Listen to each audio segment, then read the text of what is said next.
김건희 여사와 관련된 의혹을 조사하던 검찰 수사팀 지휘부가 대거 교체된 이후에 이로 인한 검찰 안팎의 후폭풍이 만만치가 않습니다. 전격적으로 단행된 인사에 이원석 총장은 지방 일정까지 취소하기도 했었는데요. 검찰 인사가 나기 전 사전 조율이 과연 있었느냐 질문에 이원석 총장 몇 초간 침묵하면서 말을 아꼈던 바로 이 모습이 연일 언론에 대서특필되고 있습니다.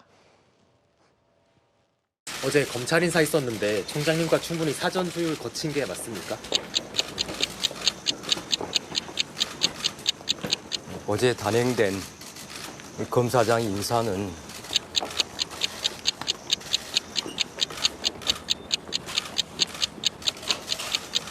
제가 이에 대해서 더 말씀드리지 않겠습니다.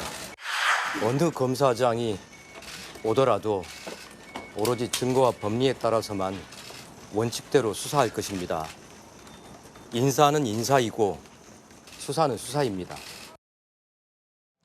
검찰 인사가 나기 전에 지난 주말이죠. 이원석 총장은 박성재 법무부 장관을 만났다는 겁니다. 그래서 이 자리에서 인사를 늦춰달라고 요청을 한 것으로 알려지고 있는데요.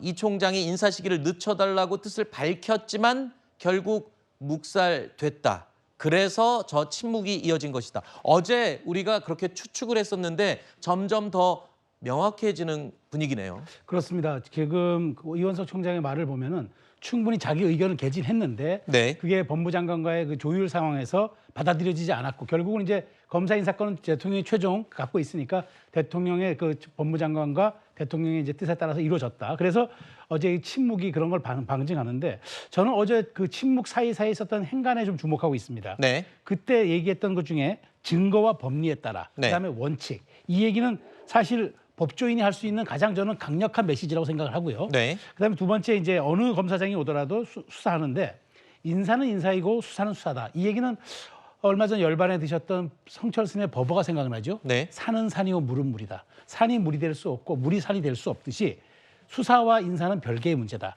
인사는 대통령의 영역이라면 수사는 검찰 중에 나의 영역이다. 네. 이렇게 확실하게 구분지어서 얘기한 걸로 봐서 검찰총장의 심기도 심기지만 수사에 대한 의지, 임기 9월 말에 마무리하겠다는 그 의지를 드러낸 것으로 저는 생각합니다. 네. 어제 이 검찰 인사에 대해서 논란이 되고 있는 것 중에 가장 핵심적인 부분이 바로 이거죠. 그러니까 검찰과 대통령실 간의 갈등설. 이원석 총장이요. 어제 출근길에서 이 대통령실과의 갈등설에 대한 질문도 받았는데 이 질문에는 긍정도 부정도 하지 않았죠. 인사과 갈등설 비춰두는데 어떻게 보십니까? 제가 드릴 수 있는 말씀이 아닙니다. 그러면 규모나 시점 등도 예상 못하신 걸로 이해하면 되겠습니까? 인사에 대해서 제가 더 말씀드리지 않겠습니다. 신하님은 임기 이제 넉 달 남았는데 그 전까지 수사 마무리하겠다는. 저는 검찰총장으로서 공직자로서 저에게 주어진 소임, 직분, 소명을 다할 뿐입니다. 그 이상도 그 이하도 없습니다. 이렇기 때문에 이원석 총장을 패싱한 게 아니냐라는 이야기가 쏟아져 나오고 있는데요. 사실상 대통령실이 불신임한 것 아니냐는 분석까지도 덧붙여 나오고 있습니다. 민정수석실이 개입한 거 아니냐라는 이 추측도 기사들이 나오고 있는데 그래서일까요? 이 박성재 법무부 장관이 직접 나서서 이 상황을 해명하기도 했습니다. 총장과 협의하에 내가 주도했다. 그러니까 대통령실 개입은 없었다라는 걸 명확하게 못을 박는 말이고요. 또 한 가지 앞서서 우리가 이 검찰총장 패싱 얘기를 했는데 협의를 했다라는 얘기를 했어요. 이 두 가지 포인트가 궁금하네요. 일단은 검찰의 인사에 대해서는 검찰청법에서 규정을 하고 있습니다. 검찰청법에서는 법무부 장관이 제청을 해서 대통령이 인사를 하는 것으로 되어 있거든요. 그리고 법무부 장관은 제청 과정에 있어서 검찰총장의 의견을 듣는다라는 규정이 있습니다. 그런데 지금 보시면 이원석 검찰총장 같은 경우에는 굉장히 표정이 좋지 않고 이것이 결국 법상으로는 협의가 아니라 의견을 듣는 것인데 아마도 법무부 장관 입장에서는 이원석 총장의 의견은 들은 것으로 보지만 근데 검찰총장 입장에서는 협의는 되지 않았다라고 생각하고 있는 것이 아닌가 네. 그런 상황으로 보여집니다. 그리고 법무부 장관이 지금 본인이 주도해서 인사를 하였다라고 이야기한 것이 본인이 어쨌든 인사를 제청을 했고 거기에 따라서 대통령실에서 보직을 정하게 된 것이거든요. 그런 부분에 대해서 법적인 원칙적인 부분들을 이야기하였다라고 생각해야 될 것 같습니다. 일단은 기본적으로 또 대통령실 개입이라는 이야기가 나오는 것이 대통령이 여기에 대한 보직을 정하는 것은 맞지만 민정수석이 최근에 임명되지 않았습니까? 네. 민정수석이 들어오면서 사정 기능에 대해서는 하지 않겠다, 민심 청취에 주력하겠다라고 이야기를 하고 있는데 민정수석이 들어오고서 6일 뒤에 이렇게 검찰에서의 고위직 인사가 있다 보니까 어떤 민정수석이 여기에 대해 개입한 것이 아니냐라는 이야기가 나오고 있는 것이죠. 하지만 개입을 하기에는 6일이라는 시간이 너무 짧은 것도 사실입니다. 그렇기 네. 때문에 법무부 장관 입장에서는 지금 원칙적인 부분들, 법상의 이 보직을 정하는 부분들에 대해 이야기를 한 것이다. 그렇게 봐야 될 것 같습니다. 네. 뭐 6일이라는 시간이 짧다고 볼 수는 있으나 국민들이 느끼기에 사실 이 정치에서 중요한 거는 사실보다는 인식 아닙니까? 국민들이 이걸 어떻게 인식하실지가 중요한 것인데 공교롭게 설치하지 않겠다고 했던 민정수석실을 부활시키고 민정수석을 임명한 다음에 그리고 그 며칠 전에는 또 이원석 검찰총장이 이 김건희 여사 관련된 수사를 비롯해서 신속하게 하라라고 지시를 내린 이후에 며칠 안에 이 모든 인사가 이루어진 것 아닙니까? 이렇기 때문에 국민들이 느끼기에는 그리고 야당에서는 이걸 지적할 수밖에 없는 겁니다. 지금 사실 그 법조계에서 소문이 파다했습니다. 이 이번에 바뀐 송경호 이 중앙지검장이 전 지검장이 원래 그 김건희 여사에 대해서 이거 소환 조사하겠다는 의지를 밝히고 있다. 이것 때문에 대통령실과 갈등을 겪고 있다. 이런 소문이 파다했는데 그것 때문에 이번에 이창수 지검장으로 바뀐 것 아니냐라는 의혹이 당연히 있는 것이고요. 네. 저는 그렇기 때문에 그 의혹을 말끔하게 씻기 위해서는 이창수 지검장이 이전 지검장인 송 지검장과 마찬가지로 김건희 여사에 대한 소환 조사를 해야 될 거라고 봅니다. 만약 그렇지 않는다면 역시 이번 인사는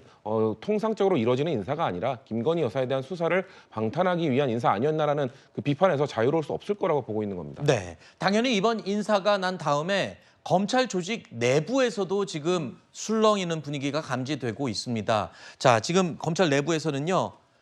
윤곽은 한가원이라는 말까지 나온다. 어제 저희도 잠깐 언급했지만 이번 검찰 인사는 윤의 색채가 짙어지고 한의 색채가 옅어진 결과물로 분석이 된다는 의견까지 저희가 이야기를 해보기도 했었는데요. 또 다른 이 검찰 내부 인사는요. 김 여사 수사 시작 시점에 굳이 오해 생기기 충분한 인사가 아니었냐 이런 의견도 있고요. 또 때가 돼서 한 인사여서 특이할 것은 없다. 여러 가지 의견이 분분합니다. 그런데 일단 야당에서는 김건희 여사 수사와 특검법 등 일련의 것들을 방탄하기 위한 것이다라고 강하게 공격하고 있는데 또 이런 의견도 있습니다. 방탄용이라기보다는 오히려 지금까지 해왔던 수사팀과 다른 수사팀이 투입되면서 좀 더 새로운 시각으로 수사의 범위를 넓혀갈 수도 있는 것 아니냐 이런 해석도 있거든요.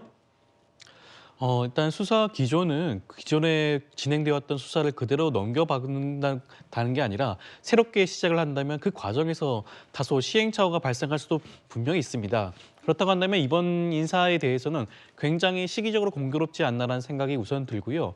이원석 검찰총장이 김건희 여사 명품백수에 대해서 속도를 내라라고 지시한 지 열흘 만에 이루어졌고요. 민정수석실이 부활한 지 엿새 만에 이루어진 인사입니다. 그리고 과거에 윤석열 대통령께서 검찰총장 시절에 인사와 관련돼서 갈등과 불협화음이 있었죠. 그럼에도 불구하고 이번에 똑같은 모습을 연출했다는 자체가 그만큼 이번에 검찰 인사에 대해서 신경을 많이 쓰고 있다. 김건희 여사 수사에 대해서 그러한 속도감과 그런 일종의 방탄을 하려는 목적이 아닌가라는 의심이 들 수밖에 없는 상황이라고 할 수가 있고요. 여기에 대해서 만약에 이원석 총장께서 구체적으로 설명을 했다면 그렇지 않은 의혹도 있겠지만 네. 분명히 구체적으로 말씀을 하지 않으셨죠. 이원석 총장에 대한 패싱이 분명해 보이고 그에 대해서 야당이 지적하는 게 아닌가 싶습니다. 네. 검찰 내외에서 지금 논란이 계속 이어지고 있습니다. 어제에 이어서 오늘도요. 이 검찰 대규모 인사에 대해서 야당에서는 공세의 목소리를 쏟아내고 있습니다. 검찰을 더 세게 틀어지고 김건희 방탄에 나서겠다는 신호탄입니다. 총선 민심을 무시하고 본인이 하고 싶은 대로 다 하겠다는 일방통행, 마이웨이 선언과 무엇이 다릅니까? 5월 13일은 검사 치욕의 날이라고 좀 붙여주고 싶고요. 예. 이번 인사는 궁예식 인사 아니었나. 자신에게 충성을 다하던 검사들마저도 내치는 대검도 초토화되고 지금 중앙지검도 초토화된 거죠. 인사의 시기라든지 절차 내용 면에서 많은 의문점을 내지 않습니까? 검찰 통제권을 강화했다는 시그널입니다. 대통령실 내지 대통령의 심기를 거스리면은 누구든지 검찰의 인사로 날리겠다. 강한 메시지라고. 이번에 이런 검찰 인사에 대한 야당의 공격은 당분간 계속 이어질 것으로 보이는데요. 눈에 띄는 건요, 여당 내부에서도 이번 인사에 대한 해석과 의견이 엇갈리고 있습니다. 대표적으로 지금 보시는 홍준표 대구시장과 유승민 전 의원, 이 두 사람의 의견이 상당히 대비가 돼서 저희가 이렇게 마련해 봤는데, 홍준표 대구시장은요, 자리를 유지하겠다고 자기 여자를 하이에나들에게 내던져 주겠냐, 방탄의 도리가 아니라 상남자의 도리다, 이러면서 이번 인사에 대해서 감싸는 그런 입장을 표명했는가 하면, 반면에 유승민 전 의원, 누구나 다 똑같은 국민 중에 한 사람이다, 평등해야 된다, 이렇게 얘기를 했습니다. 저는 이 두 분 다 좀 조금 그 언급이 좀 부적절하다고 봐요. 왜냐하면 유승민 의원 같은 경우에는 지금 수사를 덮는다고 영원히 덮을 수는 없다. 마치 이번에 인사가 수사를 덮기 위해서 대통령이 인사권을 행사한 것처럼 결론을 내지 않습니까? 네. 저는 그렇지 않다고 봐요. 왜냐하면 송경호 중앙지검장 같은 경우는 사실 재임 기간이 23개월이나 됐습니다. 역대 20년간 중앙지검장에서 가장 두 번째로 높은 재직 기간이고요. 그렇기 때문에 이런 것들을 일련의 과정을 놓고 보고 이원석 총장이 얘기한 대로 9월까지 어떤 결과를 내느냐, 이걸 보면 될 문제인데 네. 너무 앞서 나가서 결론 내린 것 같고, 특히나 저는 홍준표 시장은 더더욱 부적절한 거는 뭐냐, 대통령이 마치 공적 영역과 사적 영역을 구분하지 못하는 것처럼 저렇게 얘기하면 안 되는 거죠. 네. 마치 무슨 상남자 얘기 운운하면은 대통령께서 가족을 지키기 위해서 헌법 가치도 무시하는 것처럼 비춰질 수가 있기 때문에 네. 마치 이것은 뭐 의리나 뭐 이런 뭐 상남자 이런 것들은 사적 영역에서는 좋을 수 있는 덕목이지만 이게 공적 가치는 부합하지 않거든요. 네. 그렇다면 저는 여권의 원로와 품격을 좀 가지고 그런 이야기를 좀 언급했으면 좋겠는데, 네. 뭐 여자를 뭐 하이에나들에게 내던져 주겠나, 이렇게 좀 자극적인 말로 논평하는 거는 저는 당대표를 지내고 대선 후보를 지낸 분의 언급이 조금 부적절하다고 생각합니다. 알겠습니다. 뭐 하나 첨언을 하자면, 저 부분만 떼놓고 보면은 좀 부정적인 느낌이 들 수도 있지만, 저 앞부분에 보면 노무현 전 대통령의 사례를 언급하면서 같이 저 비유를 든 것이니까요. 이 점 참고해서 들어주시기 바랍니다.